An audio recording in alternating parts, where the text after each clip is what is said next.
반갑습니다.潘경상입니다.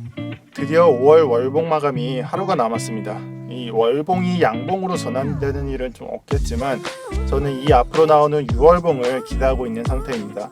그래서 오늘은 5월 말이니 차트 관점적으로는 실시간 관점과 그리고 월봉 마감으로 나오는 앞으로 나오는 6월 월봉에 대한 기대점을 말씀드리겠으며 실시간으로 업데이트된 NFT, 리플, 이더리움 이러한 뉴스들 전해드리도록 하겠습니다. 우선 코빗이 이 NFT 마켓을 오픈한다라고 합니다. 그래서 최근 로블록스 등 메타버스 시장이 확대되고 있어서 국내 NFT 시장 쪽에서는 좋은 흐름이 될 수 있다 이렇게 생각하고 있고, 이 부분이 국내 메타버스 시장을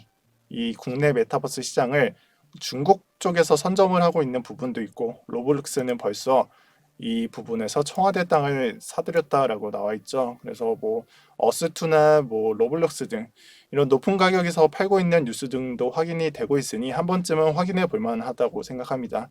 그래서 코빗이 뭐 어스나 로블록스 등 이런 대규모 플랫폼이 되기는 당장은 힘들겠지만 초기 시장을 만들어주는 역할을 한다라고 생각을 하고 있으니 한 번쯤 시간이 되시는 분들은 공식 사이트 확인되시면 한 번씩 확인해 보시고요. 오늘은 리플에 관한 좋은 소식이 하나 도착했습니다. 현재 SAC와의 법적 분쟁을 계속하고 있는 가운데 일전에 SAC가 리플의 법적 문서, 법적 법률 자문 자료를 얻기 위해서 법청에 요청을 했는데 내법 판사는 거절했다고 합니다. 즉 기각이 되었습니다. 이에 따라서 지난주에는 리플의 폐색이 짙어지고 또 이번 주에는 이러한 뉴스 등으로 이 리플의 승리 기회가 높아지는 등 계속해서 뭐 SAC, 리플 쪽으로 판세가 뒤바뀌고 있는 중입니다. 또한 이러한 뉴스 등의 영향을 받아서 커뮤니티 등에도 뭐 리플이 이겼다, 지난주에는 뭐 리플이 졌다 이러는 등 계속해서 여론이 왔다 갔다 이렇게 바뀌고 있는데, 제 생각에는 이번 법적 싸움이 이런 결과 하나하나에 영향을 받기보다 지금은 누가 유리한 위치에서 협상을 할지 싸우고 있는 중이라고 생각을 합니다. 그래서 분명 SAC와 리플 둘 다 합의를 해야 되는 게 맞겠지만, 그리고 이 부분에서는 서로가 유리한 위치를 잡는 것에만 초점을 맞춰져 있다라고 생각을 하고, 이대로 가다간 최종 결론까지 시간만 질질 끄는 행위가 될 겁니다. 그래서 시청자분들께서는 이러한 뉴스들의 하나하나에 초점을 잡지 마시고, 제가 생각하는 거는 아마 결론 직전에는 이 원고와 피고가 언론에서 접촉을 했다는 뉴스들이 최소 두세 번 정도 나올 때라고 생각을 합니다. 그래서 이 점 참고 부탁드리겠습니다. 이어서 이더리움에 관한 소식입니다. 이 중국이 CBDC 관련 논의로 증감회에서 이더리움을 언급을 했다고 합니다. 그래서 해당 내용으로는 이 이더리움의 레이어 1, 2를 이용한다면 이 자신들의 CBDC에 활용할 수 있다 이렇게 언급이 되어 있습니다. 그래서 이 뉴스뿐만 아니라 리플이 뭐 세계의 CBDC 된다, 어느 나라의 CBDC가 된다, 또는 어떤 코인이 CBDC가 된다는 등 여러 찌라시들이 많은데, 이 CBDC에 대한 제 입장은 늘 같습니다. 어떤 코인이 어느 나라의 CBDC가 되는 일은 없다라고 생각을 합니다. 그렇지만 뭐 기술력을 사용한다거나 뉴스랑 비슷하게 뭐 기술력을 사용하거나 협력사가 되는 일 등은 있을 수 있다고 봅니다. 그래서 이건 공기업에서 만드는 물품과 뭐 사기업, 회사에서 만드는 물품의 차이라고 생각을 하며, 한낱 물품에도 뭐 국가사업 참여라고 하지 사기업의 로고를 박지 않는다는 걸 생각해 보신다면 이런 CBDC가 된다는 뭐 아니면은 그런 찌라시들의 이해가 편하실 겁니다. 또한 대상이 국가의 화폐, 이게 중앙 국가 화폐잖아요. 디지털 화폐잖아요. 그래서 국가의 화폐라는 걸 감안한다면 더더욱 회사의 물품이 화폐가 될 수 없다라고 생각을 합니다. 그러나 이 뉴스에서는 저는 기술력 동원 등 아니면 사업 참여만 되더라도 어떤 코인에는 엄청난 호재가 될 것이라고 생각을 하기 때문에 이러한 뉴스들도 그냥 쉽게 지나치지 말고 파악은 하나 둘씩 하시는 걸 추천을 드리겠습니다. 오늘은 이번 장에서 제 취향을 말씀드리기 전에 해외 차트 분석가의 차트를 먼저 말씀드리도록 하겠습니다.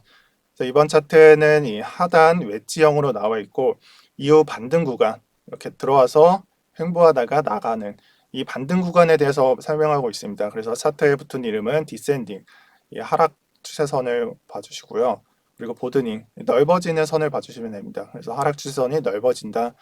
그래서 디센딩 보드닝 웨지형은 들어온 대로 횡보한 다음에 나간다. 이렇게 해석을 해주시면 되고, 간결한 차트 패턴은 오른쪽 상단을 보시고 현재 차트랑 비교를 해주시면 됩니다.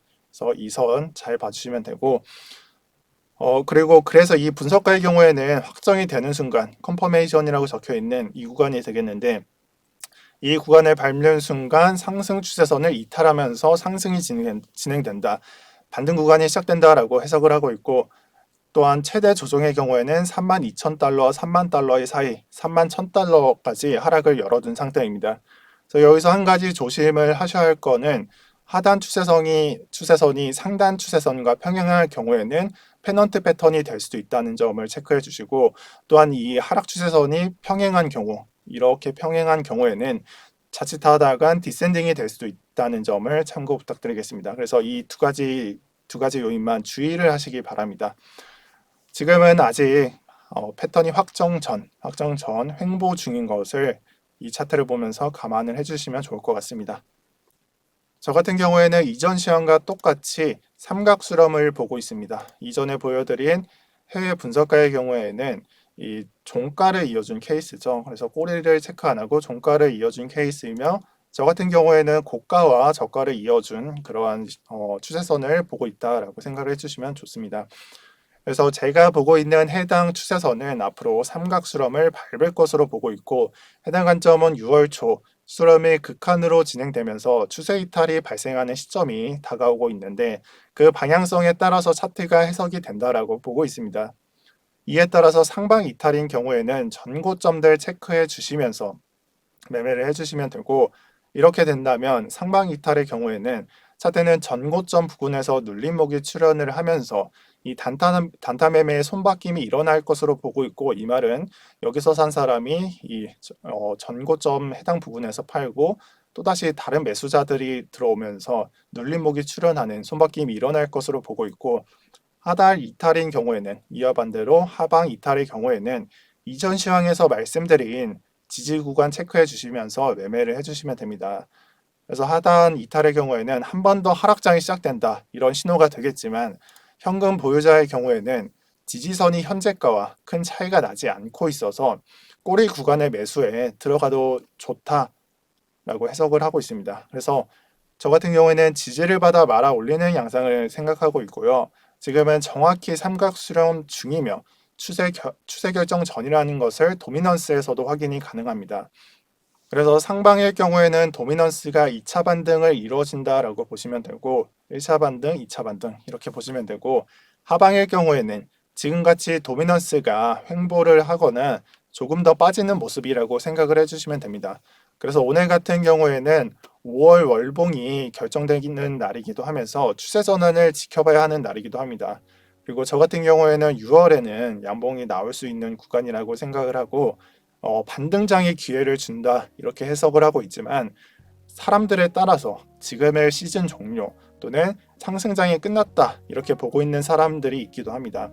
근데 이 모든 거는 제가 생각했을 때는 지지선에서 지지가 성공하냐 못하냐, 이런 생각을 하고 테더 차트로서 지지선을 33,000달러와 이 월봉의 시가를 체크하면서 장을 지켜봐도 좋다라고 해석하고 있습니다. 그래서 이렇게 영상을 마무리하도록 하겠습니다. 오늘도 영상 시청 감사드리고요. 오늘도 평경장이었습니다. 또 시간 나실 때 구독 한 번씩 부탁드립니다. 시청 감사합니다.